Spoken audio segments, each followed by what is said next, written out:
अस्सलाम वालेकुम, आप देख रहे हैं प्रोग्राम एजेंडा 5 और मैं हूं हसनैन वहाब। गुज़िश्ता रोज़ होने वाले पाकिस्तान सऊदीया दिफाई मुआहदे ने ख़ित्ते में नई हलचल मचा दी है। वज़ीर-ए-आज़म के दौरे रियाज़ पर तारीख़ी पेशरफ्त हुई है। पाकिस्तान और सऊदी अरब के दरमियान तारीख़ी स्ट्रेटेजिक बाहमी दिफाई मुआहदा हो गया है। सऊदी वलीअहद और वज़ीर-ए-आज़म शहबाज शरीफ ने पाकिस्तान और सऊदी अरब के माबैन SMDA पर दस्तखत कर दिए हैं। मुआहदे के अहम नुकात अब सामने आ गए हैं, जिसके तहत पाकिस्तान को हरमैन शरीफैन की हिफाजत की सआदत हासिल हो गई है।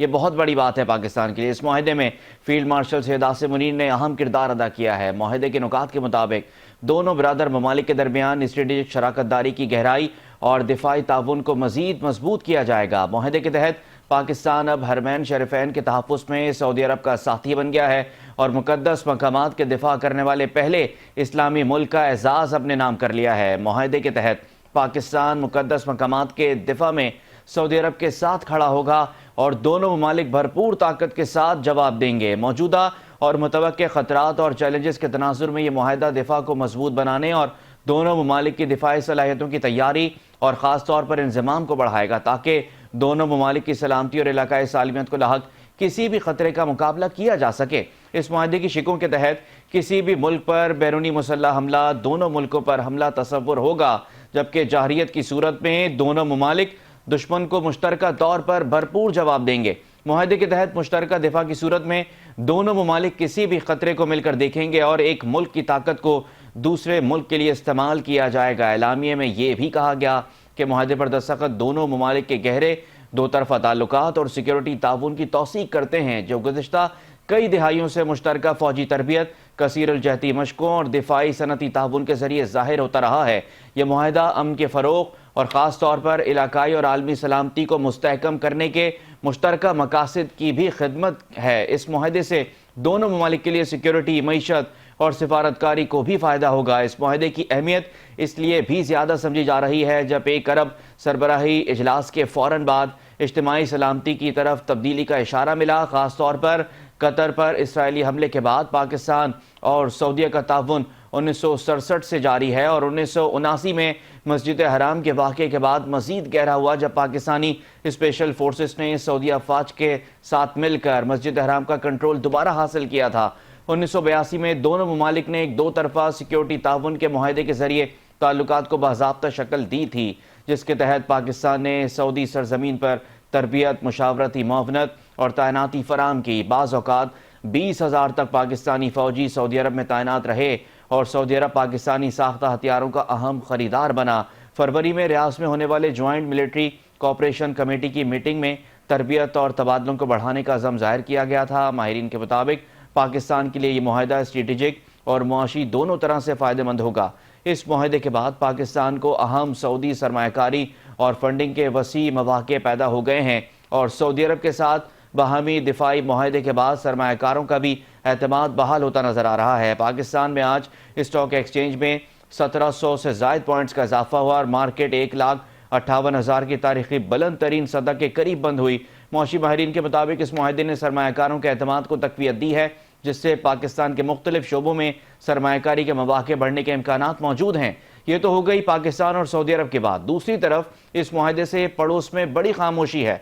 भारत सख्त परेशान नजर आ रहा है। भारतीय वजारत खारजा के तर्जुमान ने अपने बयान में कहा कि भारतीय हुकूमत इस पेशरफ से पहले ही आगाह थी और मुआहदे पर दस्तखत की रिपोर्ट्स का बगौर जायजा लिया जा रहा है। साबिक वफाकी वजीर मुशाहिद हुसैन सैयद, जो कि बैनुल अक़वामी उमूर पर बड़ी गहरी नज़र रखते हैं, उनके तज्ज़िये के मुताबिक भारत को पाकिस्तान और सऊदी अरब के दरमियान इस मुआहदे के बारे में कोई इल्म ही नहीं था। उनके लिए बड़ा सरप्राइज़ था। उन्होंने कहा कि भारत इसराइल की जारियत को सपोर्ट कर रहा था।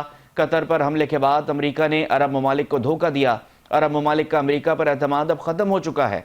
उनका ये भी कहना था कि इसराइल की खातिर अमरीका ने अपनी खारजा पॉलिसी को तबाह कर लिया है। अब इस मुआहदे के बाद खित्ते में जो चेंजेस हो रहे हैं, आगे जाके क्या सूरत हाल बनेगी, पाकिस्तान जो सऊदी अरब का दिफाई जो मुआहदा पाकिस्तान और सऊदी अरब के दरमियान हो गया है, उससे क्या तब्दीलियाँ हम देख रहे हैं कि होंगी, पाकिस्तान को इससे कितना फ़ायदा होगा, और जो पाकिस्तान के अंदर सरमायाकारी की बात हो रही है सऊदी अरब की जानिब से, सऊदी कंपनीज़ की जानिब से, उससे पाकिस्तान की मईशत को कितना फ़ायदा होगा। ब्रेक से वापस आएंगे तो हमारे मेहमान हमारे साथ मौजूद होंगे, गुफ्तगू का बाकायदा आगाज़ करेंगे।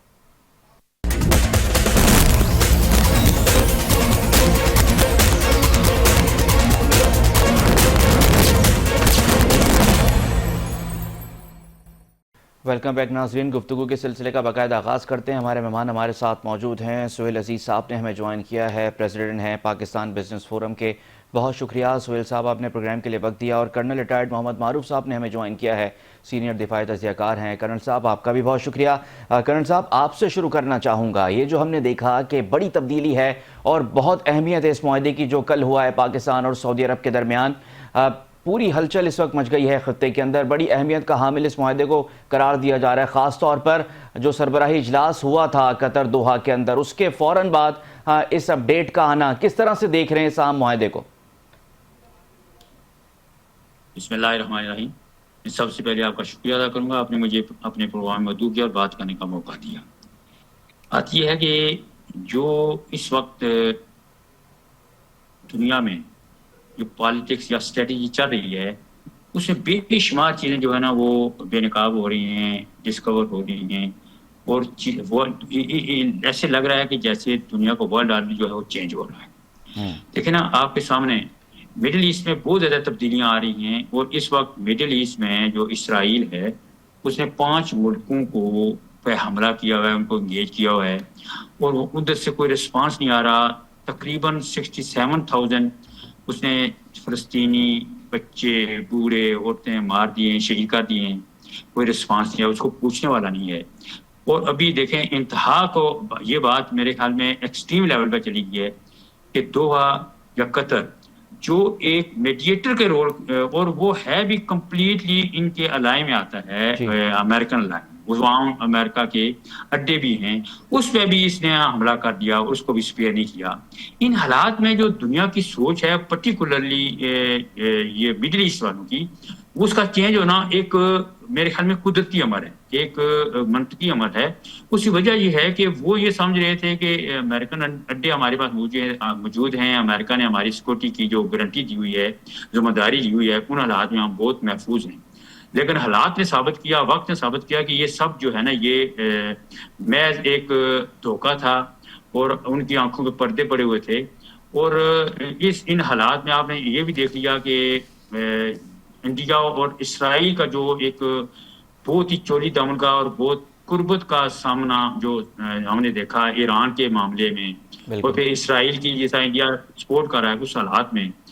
और दूसरी साइड पे जो इंडिया है, उसके इन मिडिल ईस्ट के कंट्री के साथ बहुत क्लोज अलाइंस हैं, तिजारती तलाकात बहुत ज़्यादा हैं। वहाँ से रेमिटेंसेस जाती हैं, वहाँ जो इनकी अफरादी कुव्वत बहुत जा रही है। तो ये सारे हालात जो हैं ये अभी चेंज होने वाले हैं, क्योंकि मिडिल ईस्ट वालों ने ये रियलाइज़ हो गया है। जो दोहा कॉन्फ्रेंस हुई है उसमें लोगों ने खुल के बात की है कि अभी टाइम आ गया है कि इसराइल को अकाउंटेबल बनाया जाए, और हमारी अपनी एक नेटो की तरह एक हमारी अपनी ऑर्गेनाइजेशन होनी चाहिए, एक फोरम होना चाहिए जो हमारे अपने डिफेंस का जो एक गारंटी हो।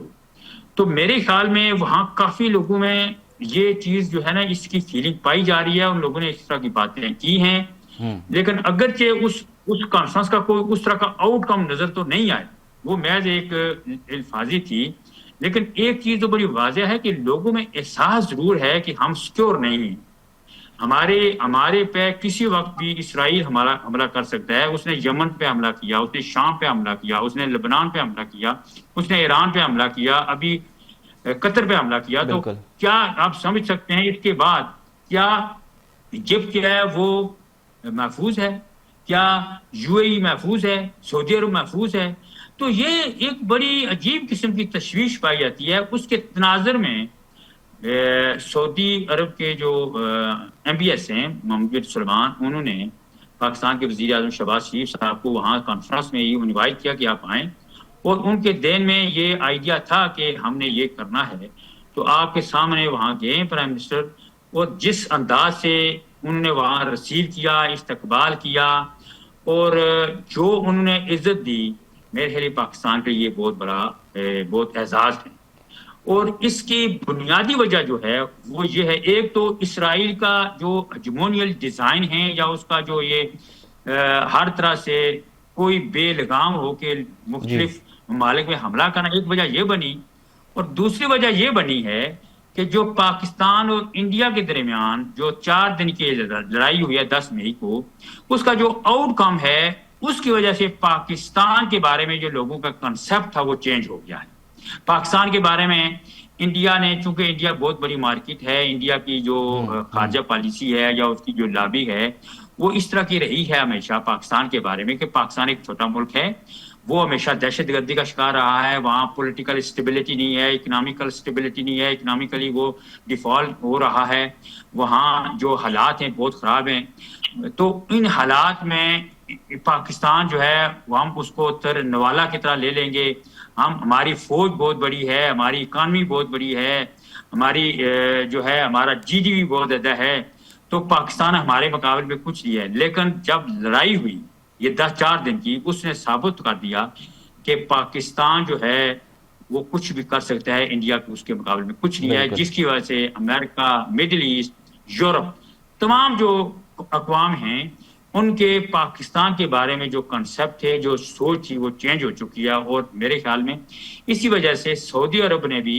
अभी जो उनका ये स्ट्रेटेजिकल म्यूचुअल डिफेंस जो पैक्ट हुआ है ये उसी का नतीजा है, और मेरे ख्याल में पाकिस्तान के लिए बहुत बड़ा एजाज है। और मेरे ख्याल में इसकी अभी बाकी मिडिल ईस्ट के जो कंट्री उनके में भी ये उनके साथ भी इस तरह की जो जॉइंट वेंचर होंगे, और ये लाइकली है कि नेटो की तरह का मिडिल ईस्ट के बाकी ममालिक मिलकर एक दिफाई निज़ाम अपना बनाए जो उनकी सिक्योरिटी की गारंटी दे सके। बिल्कुल ठीक आप बात कर रहे हैं सर, बिल्कुल सही आप बात कर रहे हैं। और उसके ना सिर्फ दिफाई ताउन पाकिस्तान को मिला है बल्कि मौशी मैदान में भी, इकनॉमिक फ्रंट पर भी पाकिस्तान को बहुत से फ़वायद होने जा रहे हैं। आज हमने देखा कि स्टॉक एक्सचेंज में किस तरह से तारीखी सतह पर स्टॉक एक्सचेंज पहुंची, 1700 से ज़्यादा पॉइंट्स का इजाफा हुआ। फिर मौशी माहिरीन कह रहे हैं कि पाकिस्तान को बड़ी सरमायाकारी भी मिल सकती है। सुहेल अजीज़ साहब हमारे साथ मौजूद हैं, उनसे उनका मौक़िफ़ लेते हैं। सुहेल साहब बहुत शुक्रिया, आपने प्रोग्राम के लिए वक्त दिया।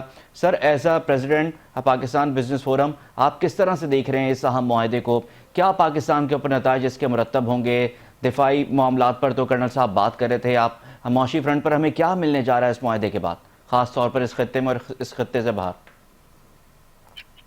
बिस्मिल्लाहिर्रहमानिर्रहीम। सबसे पहले तो आपका बहुत बहुत शुक्रिया कि आज आपने इतने इम्पोर्टेंट मौजू पे मुझे मदऊ किया। देखें, अगर हम थोड़ी सी हिस्टोरिकल बैकग्राउंड देखें तो पाकिस्तान की इकोनॉमिक कंडीशन पिछले चंद सालों में कोई बहुत अच्छी नहीं रही, और हर वक्त हमारे पर एक तलवार लटक रही होती थी कि हम शायद डिफॉल्ट कर रहे हैं और ये कर रहे हैं, वो कर रहे हैं, और हमारे साथ ये होने जा रहा है। नेगेटिविटी इतनी हुई थी, और इसमें कुछ लोगों का बहुत बड़ा रोल था जो नेगेटिविटी फैला भी रहे थे पाकिस्तान के बारे में। कुछ फैक्ट्स भी थे और कुछ एग्जैजरेशन भी इसमें हो रही थी। लेकिन इसके साथ साथ अभी पिछले दिनों हमने देखा कि पाकिस्तान के इकोनॉमिक इंडिकेटर्स जो हैं वो थोड़े से बेहतर होने शुरू हुए।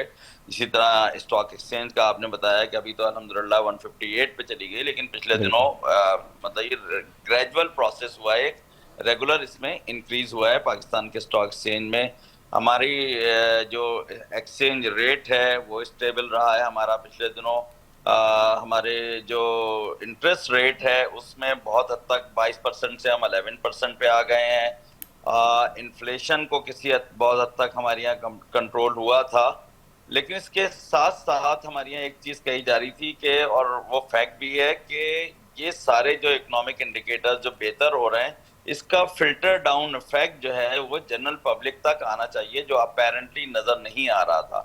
और फिर इत्तेफाक से अभी इन सारे इंडिकेटर्स के बावजूद जो क्लाइमेटिक, दुनिया भर में जो क्लाइमेटिक चेंजेस आ रही हैं उसका इफेक्ट पाकिस्तान पे भी आया, और पाकिस्तान में फ्लड की एक सिचुएशन हुई, पहले मुनीर में हुई और उसके बाद पंजाब में 30 साल बाद, बल्कि शायद 33 साल बाद इतनी हैवी रेनफॉल्स हुई जिसकी वजह से पूरा पंजाब जलथल हो गया, फ्लड हो गया।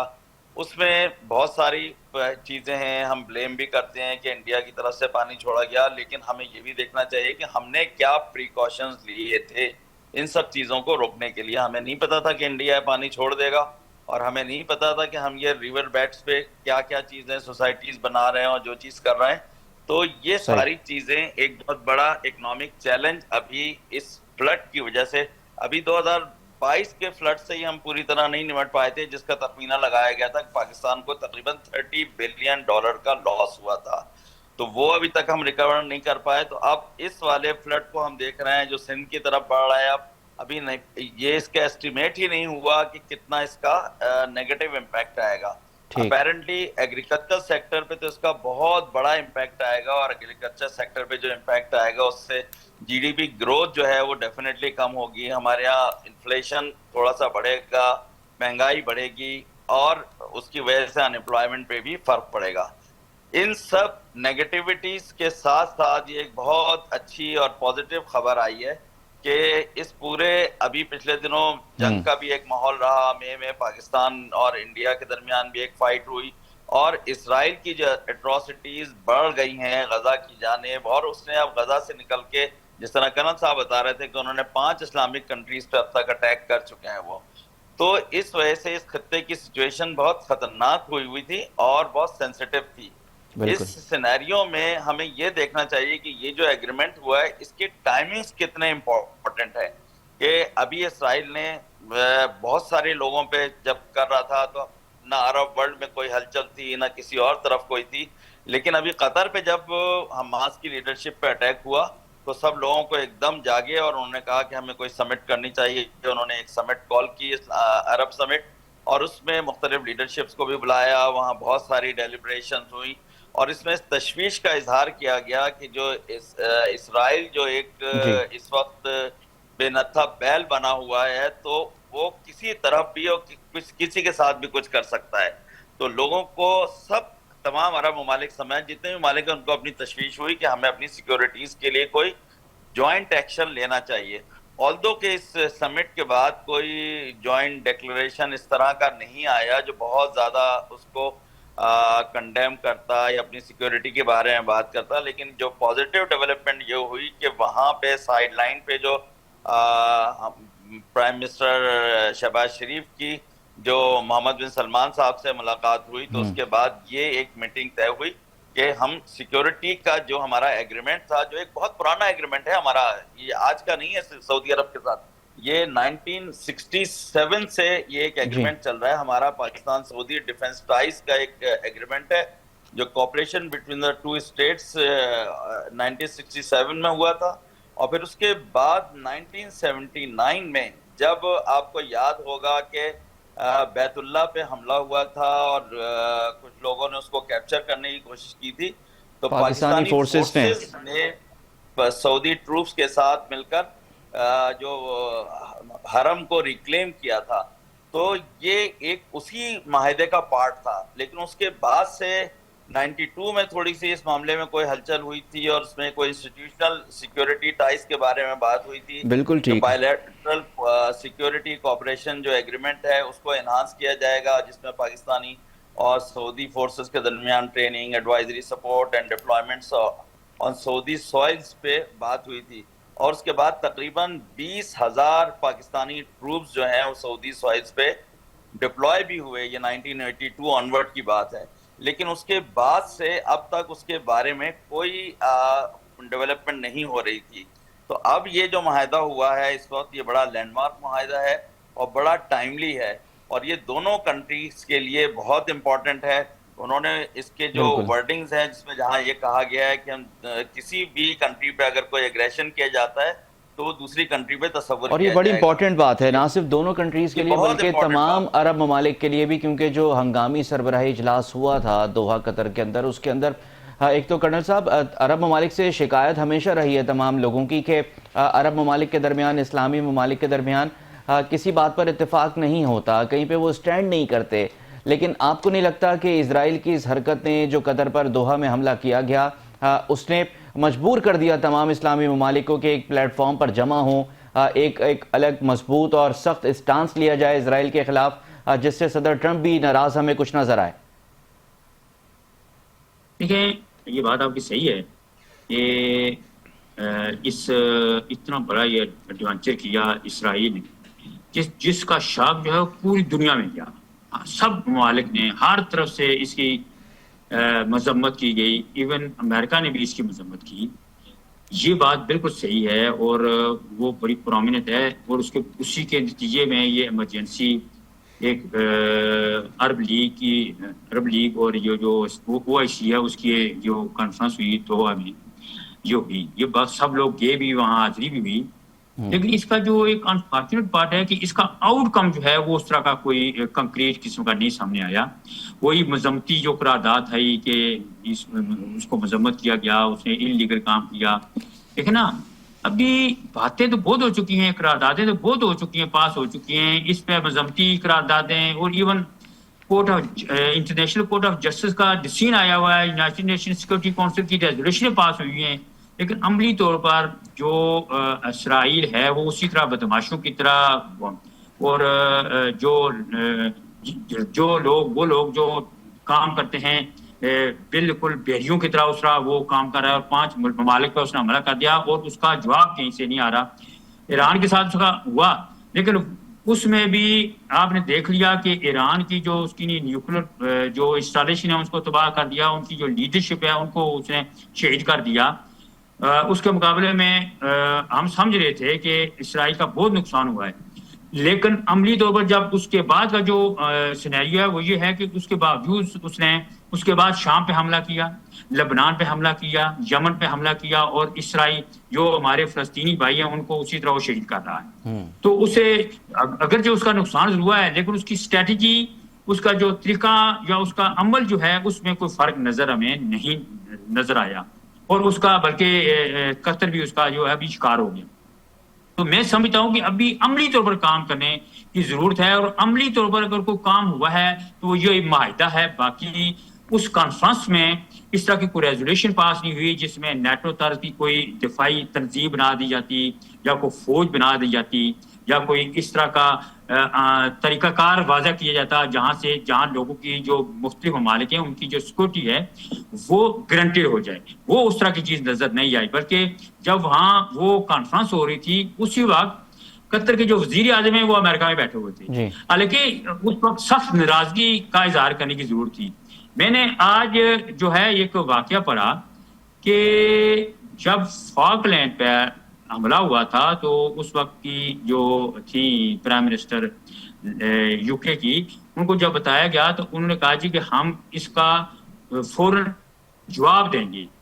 तो उसके जो कुछ लोग जो एडवाइजर थे उन्होंने कहा क्या ये नहीं सोचा कि हम सिक्योरिटी काउंसिल में इसको ले गए? उसने कहा नहीं, ये मैंने पढ़ा है, मुझे नहीं पता ये सही है गलत है। उसने कहा मैं अरब लीडरों की तरह नहीं हूँ कि मैं कंडेमनेशन या उस तरह जो मैं जवाब दूंगी अमली तो का हमारी सॉवरेनिटी जो चैलेंज हुई है। तो अभी देखें जिन ममालिक की सॉवरेनिटी चैलेंज हो रही है, उनकी सिक्योरिटी कंप्रोमाइज हो रही है, वो अगर इस तरह की मजहबती करारदादों पर इतफाक करेंगे तो लोग तो फिर ये इसराइल तो इसी तरह उनको हर रोज उन पर हमला भी करेगा, उनको उनकी तजलील भी करेगा और उनकी हर तरह की जो उसके ग्रेटर डिजाइन है, ग्रेटर इसराइल, वो जो उसका डिजाइन है उसको इम्प्लीमेंट कराने के लिए आपने सर, जो उसमें तो अमेरिका की श्योरिटी है, उसमें कतर को अमेरिका ने श्योरिटी दी है कि इसराइल मजीद ऐसी कोई कार्रवाई नहीं करेगा, आइंदा कभी इस तरह दोबारा हमला इसराइल की जानिब से नहीं किया जाएगा। तो आपको नहीं लगता है कि ये श्योरिटियां जो हैं, देखें कहने का मतलब ये है कि जो इतना जब कोई एक गलत काम होता है, जुर्म होता है, तो कम अज कम उसकी सजा तो मिलनी चाहिए ना। कोई किसी किस्म की कोई उसके खिलाफ पाबंदी नहीं अमेरिका ने लगाई, उसके साथ बाइकाट नहीं किया किसी के। यूरोपियन यूनियन के जो कमिश्नर उन्होंने फिर थोड़ा सा रिएक्शन शो किया है, उन्होंने कहा जी हम इस पर पाबंदियां लगाएंगे, उसके साथ जितने में हमारी सफारती तलकात वो खत्म कर देंगे, सप्लाई हम खत्म कर देंगे। लेकिन अमेरिका की तरफ से इस तरह का कोई भी अमल सामने नहीं आया। अच्छा, एक चीज बताइए, जो कल पाकिस्तान और सऊदी अरब का मुआहदा हुआ है, क्या इसको अमेरिका वेलकम करेगा? क्योंकि अमेरिका के बड़े गहरे ताल्लुकात हैं जीसीसी कंट्रीज से, सऊदी अरब से, कतर से, दीगर अरब ममालिक से, क्या अमेरिका वेलकम करेगा? ये बहुत ही पर्टिनेंट क्वेश्चन है और ये बात बिल्कुल सही है। आज मैं पढ़ रहा था कि अमेरिका को इस एग्रीमेंट के बारे में उस वक्त पता चला है जब ये एग्रीमेंट हो चुका था, क्योंकि इंडिया की तरफ से किसी एक्सपर्ट ने कहा था कि हमें पता था ये एग्रीमेंट होना जा रहा है। तो उसके जवाब में हमारे एक जो एनालिस्ट थे उन्होंने कहा जी कि इसका तो अमेरिका को भी पता नहीं था कि ये कुछ होने जा रहा है, इंडिया को कितने से पता था। तो अमेरिका ने भी इस पर कोई रिस्पांस नहीं दिया। लेकिन एक बात तो ये है कि चीखें तो उनकी निकलेंगी इस बात से, ये बात बिल्कुल मैं आपकी बात से एग्री करता हूँ और ये हकीकत है कि अमेरिका कभी भी इस चीज़ को पसंद नहीं करेगा, क्योंकि अमेरिका को पता है कि अगर इसराइल को सही तरीके से निपट सकता है तो वो पाकिस्तान की एयरफोर्स, पाकिस्तान की फौज है, और उनको समझ है कि पाकिस्तान की जो फौज है या पाकिस्तान की जो आर्म फोर्सेज हैं वो शहादत के जज्बे से इतने सरशार हैं कि वो अपनी जानों की परवाह किए बगैर वो इसराइल, क्योंकि एक दफ़ा आपको पता है कि इसराइल ने पाकिस्तान के न्यूक्लियर प्रोग्राम पे अटैक करने का प्रोग्राम बना लिया था और उनकी सारी जो उसकी पूरी प्लानिंग जो है, इंडिया उसमें इन्वॉल्व था कि वहाँ से वो उनके जहाज आएंगे और रिफ्यूलिंग उनकी इंडिया में होगी और उसके बाद वो पाकिस्तान के कोटा पे हमला करेंगे। तो इस बात की खबर जब ज़ियाउल हक साहब को होगी, ये ज़ियाउल हक साहब का दौर था, तो उन्होंने उसकी पूरी जवाब के तौर पर उन्होंने सिर्फ ये कहा था कि सिर्फ ये नहीं है कि उनका हमला जो है हमने रिपल्स करना, नाकाम करना, बल्कि इसके जवाब में अपने त्यारे उनने तैयार कर लिए थे जो स्टेट वे इसराइल पे जाके हमला जिन्होंने करना था और उनकी न्यूक्लियर जो इंस्टॉलेशन को तबाह करना था। और इसमें एक कबाहत ये थी कि ये लॉन्ग रेंज था, लॉन्ग डिस्टेंस था, जिसमें पाकिस्तान को रिफ्यूलिंग कहीं से मिलने के चांसेस कम थे। तो उन्होंने कहा था कि वो पायलट तैयार हो जाएं कि अगर वो हमला करके अपना मिशन कंप्लीट करके जब वापस आ जाएं तो उनकी रिफ्यूलिंग का जब जो अगर ना हो सके तो उनके जहाज अगर गिर जाएं तो वो पायलट तैयार हो जाए जो शहादत के लिए तैयार हो जाएं। तो 4 पायलट की जरूरत थी, तो 10 लोगों ने वॉलंटियर किया। कितने लोगों ने वॉलंटियर किया था? ये वो कौम है, ये ऐसी कौम है जो मौत की परवाह नहीं करती। आपके सामने 65 की वार जब हुई तो हमारे जवानों ने टैंकों के नीचे जाके लेट गए थे। ये कोई और कौम नहीं कर सकती दुनिया में। और अमेरिका को पता है, इसराइल को, सारी दुनिया को पता है कि इस कौम के साथ ये इस तरह का पंगा नहीं लिया जा सकता। और जब उनको समझ लग गया, उनको भी पता लग गया है कि जब सऊदी अरब के साथ जब इस तरह का पैक्ट होगा कि एक अगर मुल्क पे हमला होगा तो वो दोनों मुल्क पे तस्वर होगा, तो इसका मतलब ये है कि किसी तरह का एडवेंचर इसराइल ने अगर किया तो इसका जवाब पाकिस्तान देगा, पाकिस्तान की एयरफोर्स देगी, पाकिस्तान की फौज देगी, पाकिस्तान के मिसाइल उड़ेंगे और उनको वो पता लग गया। तो ये डेफिनेटली इसराइली टेक्नोलॉजी को तो हम अभी बिल्कुल करीब ही अगर हम जाएं 10 मई को हम फेल कर चुके हैं। भारत ने सैकड़ों इसराइली टेक्नोलॉजी के ड्रोन्स इस्तेमाल किए और पाकिस्तान ने उनको ज़मीन बोझ किया। तो मुझे नहीं लगता, आप बिल्कुल ठीक बात कर रहे हैं कि इसराइल ऐसे कोई मिस्टर एडवेंचर पाकिस्तान के खिलाफ खास तौर पर कैलकुलेट नहीं करेगा। सुहेल अजीज साहब, अब इम्पॉर्टेंट ये है कि जिस तरह अमेरिका का रोल है इसराइल के साथ, पूरी सपोर्ट है, पूरी दुनिया जानती है कि अमेरिका किस तरह से इसराइल को सपोर्ट करता है। इसराइल की जारियत अब बढ़ती जा रही है, लेकिन अमेरिका के तमाम ममालिक के साथ फिर मुआशी ताल्लुकात भी हैं, मुआशी मफादात भी हैं।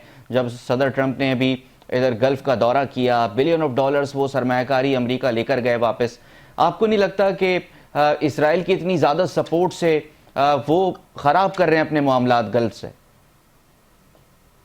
देखें, अमेरिका या कोई भी मुल्क जो है वो उसको उस पे काम जो होता है ना, दुनिया भर में मेरिट्स पे काम होता है।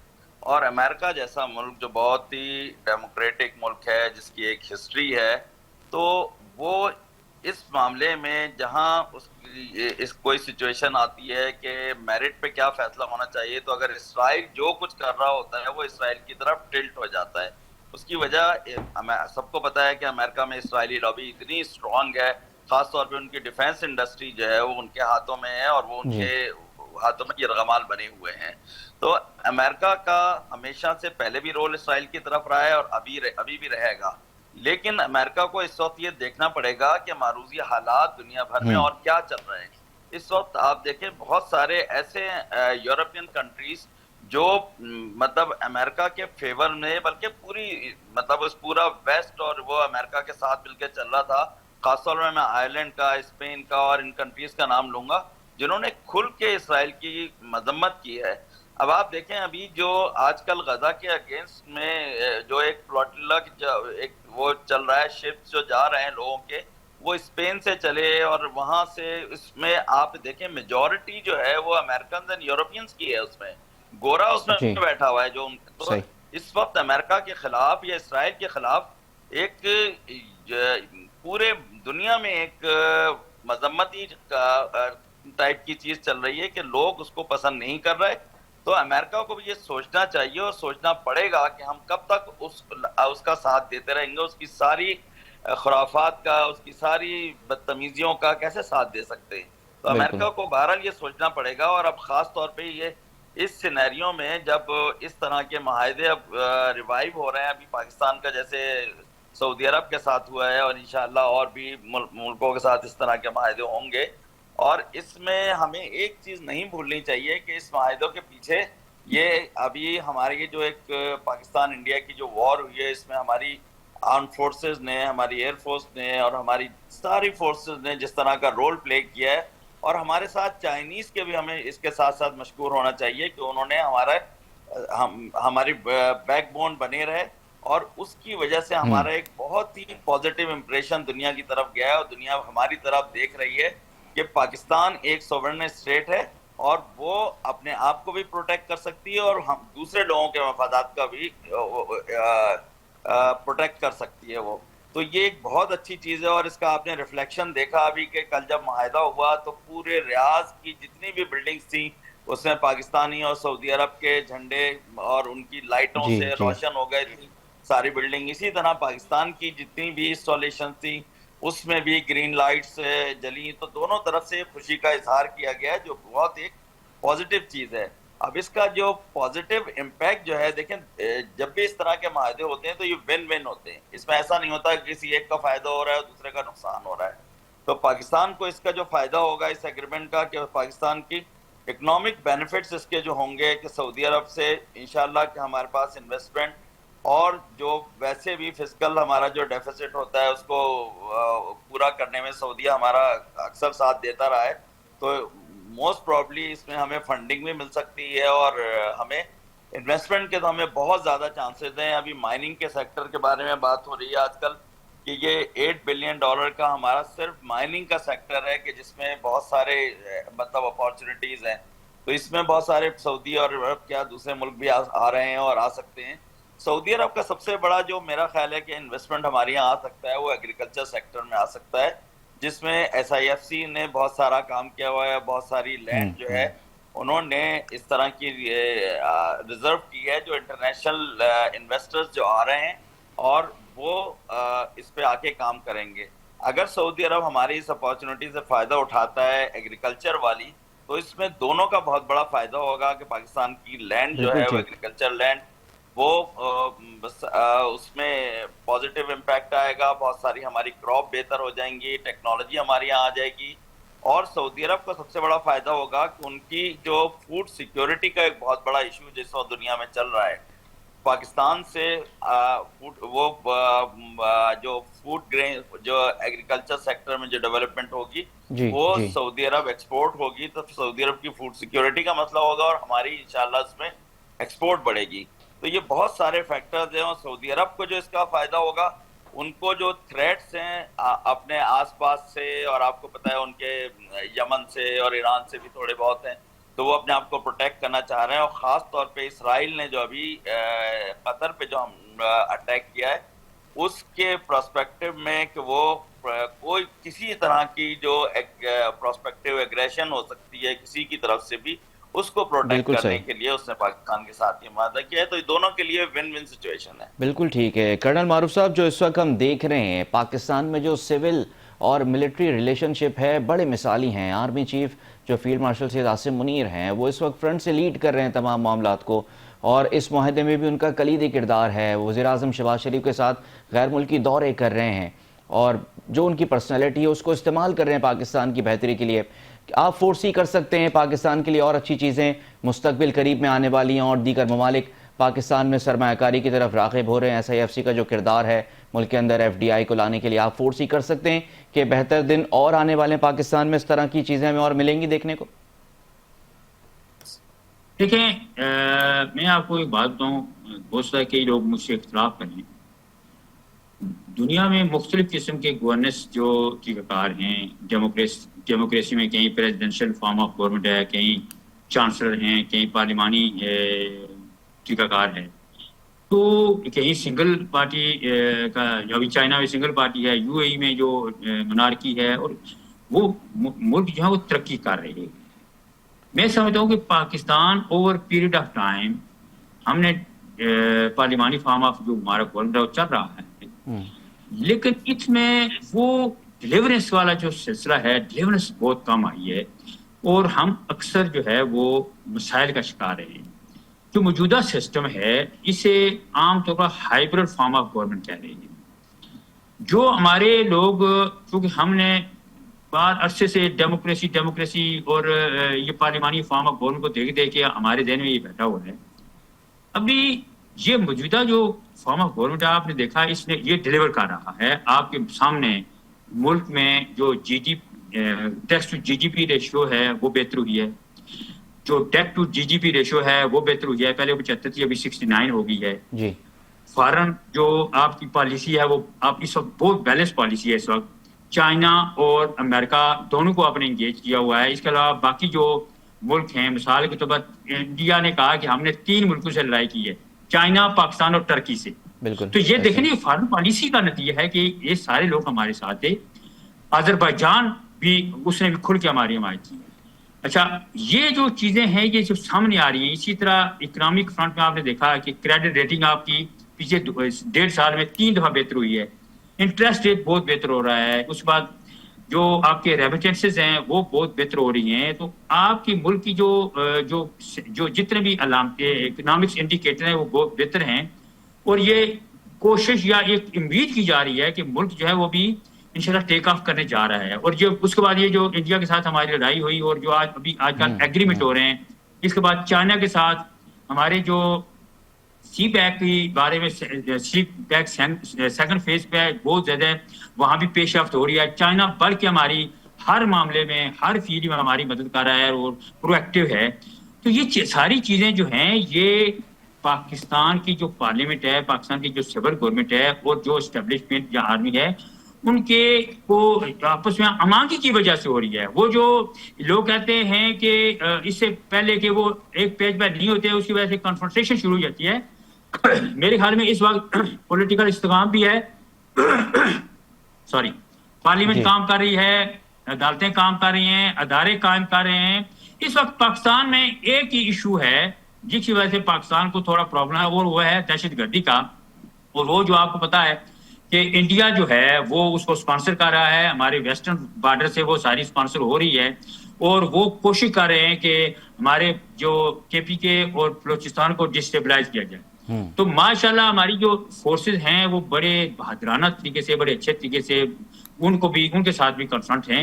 अगरचे वहाँ बहुत शातियों का जो नंबर है वो ज्यादा है, लेकिन ये एक कुछ हमारे जो पॉलिटिकल जो अदम वहाँ जो पॉलिटिकल एलिमेंट्स हैं, जो पॉलिटिकल फोर्सेस हैं, उनके तामुन ना होने की वजह से वहाँ मसाइल पैदा हो रहे हैं। तो मेरी इन लोगों से गुजारिश है, जिन लोगों के पॉलिटिकल अज़ाइम कुछ हो रहे हैं या जो उनके अज़ाइम वो पूरे नहीं हो रहे, उसकी वजह से वो मुल्की इंटरेस्ट के खिलाफ बात कर रहे हैं, मेरी उनसे गुजारिश है वो पॉलिटिकल मेन स्ट्रीम में आए। उनको भी जब आप मेन स्ट्रीम में जाएंगे, पॉलिटिकल जो आपका देखें ना, इस वक्त चारों सूबे में पॉलिटिकल गवर्नमेंट्स हैं, तो वो वहां बेहतर डिलीवर करें। उस डिलीवरी की बुनियाद पर आपको मजीद जो है ना, आपको मेन स्ट्रीम में जाएंगे, आपको वहां भी मौका मिलेगा। लेकिन अगर आप इन तकरीब कारियों में ही पड़े रहेंगे, आप सिर्फ और सिर्फ इस कि पाकिस्तान जब तरक्की करेगा तो हमारी सियासत शायद नहीं चमकेगी, या इस तरह की सोच रखने वाले लोगों से मेरी गुजारिश है कि वो अपने सोच को चेंज करें, मेन स्ट्रीम में हैं और बेहतरी की तरफ दें। पाकिस्तान टेक ऑफ करने जा रहा है। पाकिस्तान को स्टेबलाइज जब करेंगे, जब मुल्क बेहतर होगा, तब सियासत होगी, तभी सब लोगों को जो है वो वहाँ वजारत उज़्मा भी मिलेगी, मुख्तलिफ वजारतें मिलेंगी और उनको भी मुख्तलिफ किस्म के जो उनके अज़ाइम है, जो उनके मिशन है, जो उनका बयानिया है वो चलेगा। बिल्कुल सही आप बात कर रहे हैं सर। अब बड़ी इंपॉर्टेंट आपने बात की कि पाकिस्तान टेक ऑफ करने जा रहा है, और कल जो मुआहदा हमने देखा पाकिस्तान का सऊदी अरब के साथ दिफाई स्ट्रेटेजिक मुआहदा हुआ, ये इसी बात का सबूत है कि पाकिस्तान के ताल्लुकात ना सिर्फ इस खत्ते में बल्कि दीगर ममालिक से भी बेहतर हो रहे हैं। पाकिस्तान इस वक्त वो मुल्क है नाजरीन जिसके दुनिया के बड़े ममालिक के साथ ताल्लुकात बेहतर हैं। ख़ुद अमरीका के साथ पाकिस्तान के ताल्लुकात बेहतर हैं। अमरीका ने फील्ड मार्शल सैयद आसिम मुनीर को दावत दी, सदर ट्रंप ने उनके खिदमत में ज़ोराना पेश किया। फिर पाकिस्तान के जो चाइना के साथ बरादराना ताल्लुकात हैं, सी पैक उसकी मिसाल है, और फिर सऊदीया के साथ जो कल हमने देखा पाकिस्तान का मुआहदा हुआ है। तो ये बात कही जा सकती है, कर्नल मारूफ बिल्कुल सही बात कर रहे थे कि पाकिस्तान अब टेक ऑफ करने जा रहा है। इसी के साथ ही प्रोग्राम का वक्त ख़त्म होता है। कर्नल मारूफ साहब आपका भी बहुत शुक्रिया, आपने प्रोग्राम के लिए वक्त दिया, और सोहेल अजीज़ साहब आपका भी बहुत शुक्रिया, आपने प्रोग्राम के लिए वक्त दिया। मुझे और मेरी टीम को इजाज़त दीजिए, आपसे फिर मुलाकात होगी। अपना ख्याल रखिएगा। अल्लाह हाफ़िज़।